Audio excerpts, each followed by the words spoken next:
সবখানে বেদাতে ছেড়ে গেছে। এগুলো থেকে বের হয়ে আসতে হবে। একটা সুস্থ সমাজ, ইসলামিক সমাজ আমরা চাচ্ছি।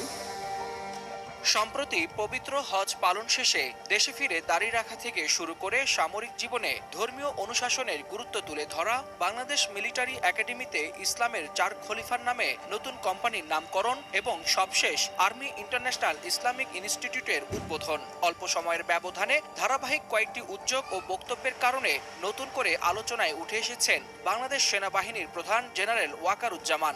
সামাজিক যোগাযোগ মাধ্যম সহ বিভিন্ন মহলে তার এসব পদক্ষেপ নিয়ে ব্যাপক আলোচনা ও প্রশংসা বেশ লক্ষণীয়। আমরা যে ইবাদত করি, ইবাদতের মধ্যে দেখা যাচ্ছে যে আমরা কোরআন বুঝি না, কোরআন পড়ি না, কোরআন বুঝি না, আল্লাহর কি আদেশ দিয়েছে সেটা সম্বন্ধে আমরা জানি না। সোমবার সকালে রাজধানীর জলশিরি আবাসন প্রকল্পে আর্মি ইন্টারন্যাশনাল ইসলামিক ইনস্টিটিউটের উদ্বোধন করেন জেনারেল ওয়াকারুজ্জামান। উদ্বোধনী বক্তব্যে তিনি বলেন, এই প্রতিষ্ঠানের লক্ষ্য হল ইসলামী মূল্যবোধ ও আধুনিক শিক্ষার সমন্বয়ে নৈতিক, সুশৃঙ্খল ও আন্তর্জাতিক মানসম্পন্ন নাগরিক গড়ে তোলা। একই অনুষ্ঠানে ভিডিও কনফারেন্সের মাধ্যমে দেশের আরও 7টি অঞ্চলে আর্মি ইন্টারন্যাশনাল ইসলামিক ইনস্টিটিউটের শাখা ভিত্তিপ্রস্তর উন্মোচন করেন সেনাপ্রধান।